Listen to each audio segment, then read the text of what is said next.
নমস্কার, কেমন আছেন সবাই? আশা করছি খুব ভালো আছেন। আজ আমি দেখাবো কিভাবে বাড়ির কিছু সাধারণ জিনিস দিয়ে ফটোশ্যুট করার জন্য ডেকোরেশন করা যায়।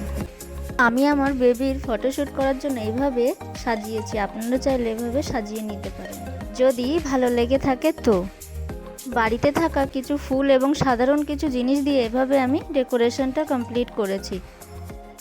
দেখতে হয়তো অসাধারণ কিছু হবে না, কিন্তু নিজের হাতে কিছু করার মজাটাই আলাদা। আপনারা চাইলে এভাবে করে নিতে পারেন। আমি গাছ লাগাতে খুব পছন্দ করি, তাই ছাদে কিছু ফুল গাছ লাগিয়েছিলাম, সেখান থেকে কিছু ফুল নিয়েছি এবং কিছু জিনিস দিয়ে এভাবে আমি সাজিয়েছি।